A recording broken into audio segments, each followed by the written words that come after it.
quelques étapes pour recevoir le manteau. Les étapes par lesquelles Élisée, lui aussi, est passé pour recevoir une onction aussi grande et aussi forte. C'est pour ça que tu vois parfois un petit prophète d'une vingtaine d'années opérer dans une dimension surnaturelle parce que, en plus d'avoir reçu l'onction de Dieu, il est sous la couverture d'un père spirituel.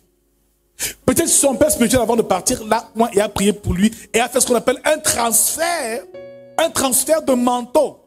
Donc il a d'abord son onction, en plus il a le manteau qu'un père lui a donné. Ce qui veut dire qu'il a, en plus de ce qu'il a reçu, toute l'œuvre et la puissance que son père a manifestée durant toute sa vie. C'est très fort. C'est ce qu'on appelle onction générationnelle aussi. Alléluia. Donc ne néglige pas cela, c'est très important. Alors ici, quelles sont donc les étapes par lesquelles Élisée est passé pour être qualifié à recevoir le manteau? Qu'est-ce qui peut faire que toi tu reçoives le manteau de Jésus? Amen. Que nous recevons le manteau de Jésus qui lui est notre maître comme Élie était le maître d'Élisée. Qu'est-ce qu'il peut faire? Et quelle est la première étape à franchir? Première étape pour recevoir le manteau, une onction générationnelle, on peut dire. La toute première étape, c'est que numéro 1, tu dois être au service des autres. Tu dois être au service des autres, du prochain. Parce que quand Élie est venu jeter son manteau sur Élisée, Élisée était en train de travailler. Il faisait les tâches qu'il faisait d'habitude auprès de sa famille. Il aidait son père à labourer et à s'occuper du troupeau. Mon frère, ma soeur, l'onction de Dieu ou le manteau du Saint-Esprit ne peut jamais te visiter quand tu ne fais rien. Quand tu n'es pas utile pour les autres. C'est comme cela que Moïse a été rencontré par l'ange pendant qu'il était en train de paître et de conduire le troupeau de Jéthro, son beau-père. David, le prophète, Samuel est venu le oindre pendant qu'il était en train de conduire le troupeau de son père, Ésaïe, à Bethléem. Donc l'onction ou le manteau ne cherche que les hommes qui veulent être utiles pour les autres.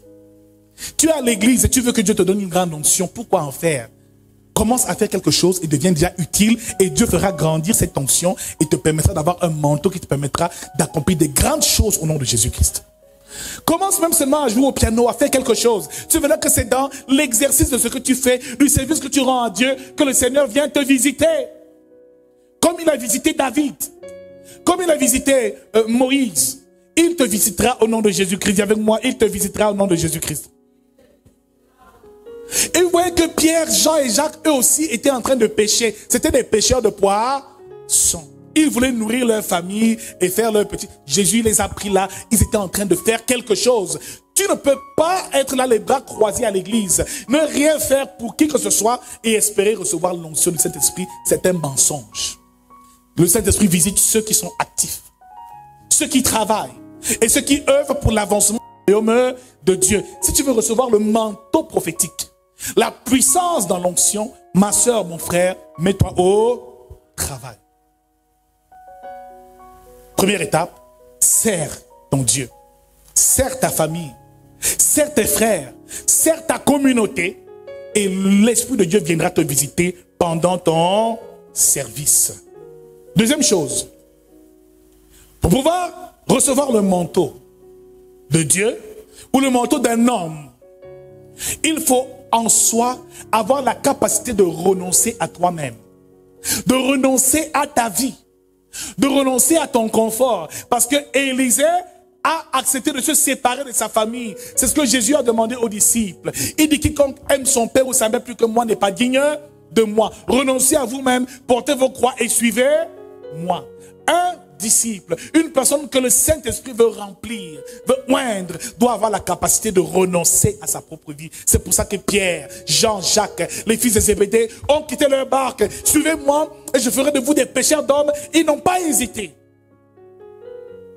Quelqu'un qui est trop attaché à sa famille, qui aime trop son confort, qui aime trop les nuits paisibles dans son lit, ne peut pas être oint et rempli par l'Esprit de Dieu. Le manteau ne peut pas te localiser quand toi tu n'es pas prêt à te sacrifier, à renoncer à ta vie pour suivre Jésus. L'onction a un prix. Alléluia. Le manteau du Saint-Esprit a un prix. Amen. Le prix du renoncement à soi-même, devant moi, renonce. Perds un peu quelque chose. Troisième chose, qui te permettra de pouvoir recevoir le manteau. Le manteau que l'Esprit de Dieu te donne, alors le manteau d'un homme de Dieu ou d'un homme spirituel. La toute troisième chose, c'est être au service de cet homme. La Bible déclare ici, Josué chapitre 1, à partir même du verset 1, nous dit, Josué, fils de Nun, serviteur de Moïse. Élisée était celui qui lavait les mains d'Élie. Donc tu ne peux pas recevoir l'onction d'un homme que tu n'as pas servi. Recevoir le manteau d'un homme que tu n'as pas servi. C'est pour ça que les disciples, avant de devenir les amis de Jésus, étaient d'abord ses serviteurs. Il l'appelait maître. Ils servaient Jésus. Ils étaient là pour accomplir les tâches toujours auprès de Jésus. Ils protégeaient même parfois Jésus de la foule. Les disciples étaient au service de l'homme de Dieu, de Jésus, qui était leur maître. Alors tu es à l'église, est-ce que tu es au service de ton pasteur? Est-ce que tu es au service de ta communauté? Tu viens seulement t'asseoir, tu reçois la parole, tu rentres. Tu veux recevoir des onctions. Mon frère, c'est difficile. Celui qui reçoit l'onction doit être un serviteur. Tu dois servir. Alléluia. Si tu vois un homme et tu dis, waouh, cette onction-là, j'en ai besoin, que Dieu me bénisse avec cette grâce, il faut le servir d'une manière ou d'une autre. C'est-à-dire que dans le service, qu'il peut y avoir un transfert de manteau et d'onction Jésus-Christ. Quatrième point. Il faut être attaché à son maître. Attaché à son homme de Dieu. Il faut être attaché à celui que Dieu a placé au-dessus de toi. Ça veut dire attaché à Jésus, oui, mais aussi attaché à son serviteur. Élisée ne s'est jamais détourné d'Élie. Élie a tout fait pour le dissuader. Non, ne me suis pas. Reste ici, Dieu m'appelle faire telle chose. Il dit non, je suis avec toi, je te suis jusqu'à la gare. Donc, un véritable disciple qui veut recevoir un manteau, qui veut recevoir une bénédiction particulière, doit être proche, doit être attaché à son maître. Je déclare ce soir, attache-toi fortement à Jésus. Alléluia. Parce qu'il est notre maître. Donc, plus tu es attaché à Jésus, plus tu reçois son manteau, tu reçois sa puissance, tu reçois sa grâce. Beaucoup lisent la parole de manière superficielle. Beaucoup ne vont jamais en profondeur dans leur lecture biblique, dans la façon dont ils servent Dieu. Ils servent Dieu superficiellement. Le problème, c'est qu'on est superficiel même dans notre marche avec Dieu. On aime le Seigneur comme ça. On lit la Bible de temps en temps. On prêche quand on peut. Frères, tous ceux qui sont superficiels et qui n'ont pas une profondeur avec Dieu ne peuvent pas recevoir le manteau. Ton manteau est lié à ton niveau d'attachement à Dieu, d'attachement à Jésus-Christ, d'attachement au serviteur de Dieu, à l'autorité que Dieu a établie sur ta vie et sur toi. Mon frère, ma soeur, cela, c'est le secret du manteau. Si tu veux le recevoir un jour, ma soeur, Dieu t'utilisera énormément au nom de Jésus-Christ. Numéro 5. Pour recevoir le manteau, il faut réussir le test. Parce que Élie a testé Élisée. Il a testé sa foi. Il a testé son obéissance. Mon frère, ma soeur, on ne peut pas donner le manteau à quelqu'un qui ne le mérite pas. Réussis les tests. Réussis les tests. Ils partent de Gilgal et ils vont à Bethel. Ils quittent de Bethel, ils vont à Jéricho. Réussis le test. Ils partent de Jéricho, ils arrivent au Jourdain, réussis le test. Donc ici, il fallait que Élisée ait fait ces 3 écoles. Dirons même 4 écoles. Et nous le verrons certainement le moment venu. L'école des prophètes. L'école de Gilgal. L'école de Bethel, qui est la maison de Dieu, le lieu d'adoration. L'école de Jéricho, où il y a les forteresses, où il y a les murs qui nous empêchent d'avancer. Mais aussi l'école du Jourdain, de la réception et de la descente de l'Esprit. Ces 4 écoles-là sont nécessaires pour tout prophète et pour tout serviteur de Dieu. Mon frère, dans le but d'éprouver ton caractère. Parfois, quand le culte finit, celui qui veut recevoir beaucoup plus ne part pas comme le monde part. Il attend quand le Père aussi veut sortir. C'est là où lui aussi il sort. Élisée ne pouvait pas dormir tant qu'Élie était encore éveillé. Il se rassurait qu'Élie soit déjà couché pour que lui aussi il aille dormir. Mon frère, ça c'est la dimension qu'il faut pour atteindre l'onction qu'il faut, mais un manteau qui te permettra d'accomplir une grande œuvre au nom de Jésus-Christ. 6e point, demandez une portion double au maître. Demandez une portion double. Ce qui veut dire ici que tu ne peux pas recevoir le manteau si tu ne demandes pas. Demande le Saint-Esprit. Tu ne peux même pas recevoir une onction que tu n'as pas de demande. Demande, dis Saint-Esprit, remplis-moi de telle puissance. Saint-Esprit, remplis-moi de ceci. Je veux un don de ceci pour ceci. Il faut demander. Il faut soupirer après les dons les meilleurs. Il faut soupirer après le Saint-Esprit, mon frère, ma soeur. Si tu ne le souhaites pas, tu ne le désires pas profondément, il ne peut pas se manifester et accomplir une œuvre dans ta vie. Alors Élie lui a demandé la portion double. Je veux l'esprit que tu as, mais je veux ça 2 fois. Il avait un gros cœur. Alléluia. Il avait un gros cœur. Je veux même te dépasser, aller plus loin que toi. Ah oui, tu es capable d'aller plus loin que moi. Alléluia. De me dépasser. D'aller encore au-delà même de toutes les limites que je n'ai jamais traversées. Mais pour cela, il faut le demander et il faut soupirer, le souhaiter du plus profond de ton cœur. 7e, avoir les yeux fixés sur Jésus. Ou avoir les yeux fixés sur ton homme de Dieu, sur l'homme qui porte le manteau. Avoir les yeux fixés sur lui. Ne te détourne pas et sois concentré. Quand il va à gauche, va à gauche. Quand il sera enlevé, Élisée a regardé jusqu'au bout. Jusqu'au bout. Il n'a pas perdu une miette. Il était concentré sur son maître. Certains ne sont pas assez concentrés sur Jésus. Parfois, on reçoit des doctrines, on ne sait pas, mais qu'est-ce que Jésus dit? Tu ne sais pas comment Jésus même se comportait. Parce que la Bible te parle aussi de comment Jésus, de sa psychologie, de comment il agissait au quotidien. Il faut que tu marches vraiment sur les pas du maître et que tu gardes les yeux fixés sur lui. 8e, il faut devenir un fils. Que Élisée n'aurait jamais reçu le manteau de son maître, Élie, s'il n'avait pas dit mon père, char d'Israël. Il devait l'appeler père. Parce que tant qu'il reste serviteur, le serviteur ne peut pas hériter de son maître. Il devait devenir fils. Nous devons devenir fils de Dieu, enfants de Dieu pour hériter des richesses de notre Père qui est là-haut dans les cieux. Jésus est même encore allé plus loin. Il dit, je ne vous appelle plus mes serviteurs, mais mes amis. L'amitié est une étape encore supérieure. Une dimension plus grande encore de l'amour.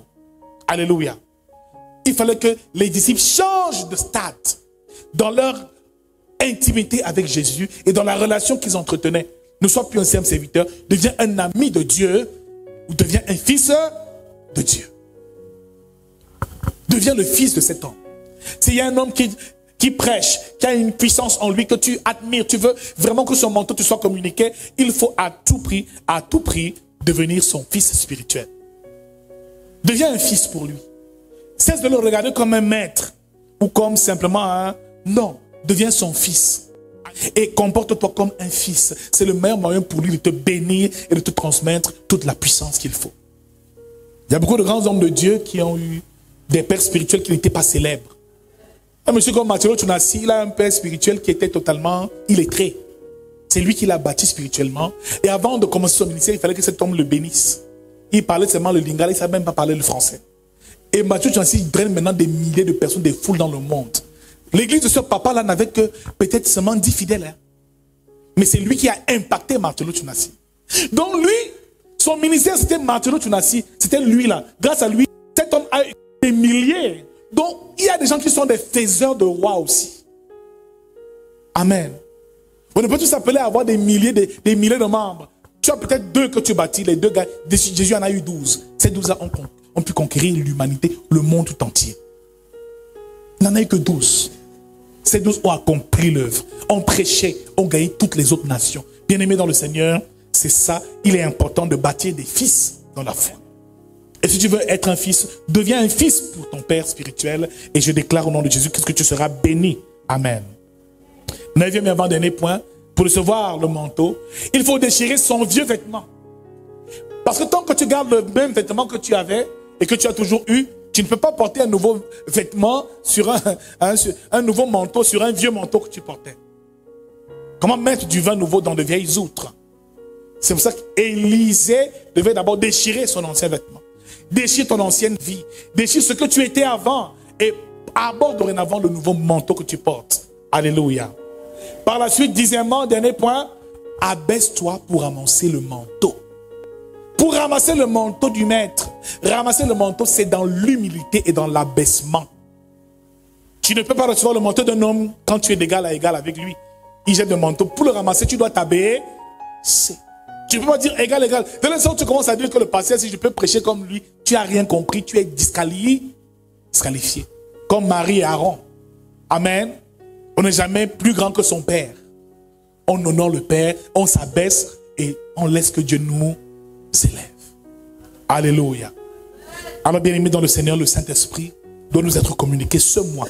Les jours qui viennent, cet instant où nous devons soupirer après le Saint-Esprit, mais surtout demander au Seigneur son manteau.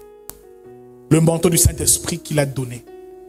Mais aussi demander l'huile, l'onction du Saint-Esprit, l'onction pour exercer le ministère. Je suis convaincu qu'il y a eu un appel dans ta vie. Que tu es appelé à accomplir des grandes choses. Et je prophétise que cette huile va te visiter au nom de Jésus. Que le monde entendra parler de toi. Quel que soit le domaine dans lequel tu vas agir. Mon frère, l'onction opère même dans les business, dans les autres professions. Bien-aimé, il y a à vendre avec l'onction et vendre sans l'onction. Quand il y a l'onction, la marchandise passe vite. L'argent se développe vite. Mais quand tu n'as pas d'onction, c'est compliqué.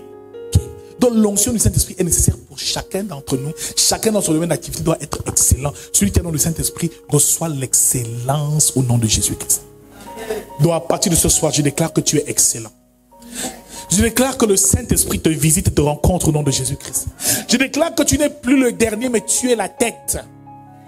Parce que celui qui est dans le monde réussit. Toi, tu dois faire 10 fois plus. 100 fois plus.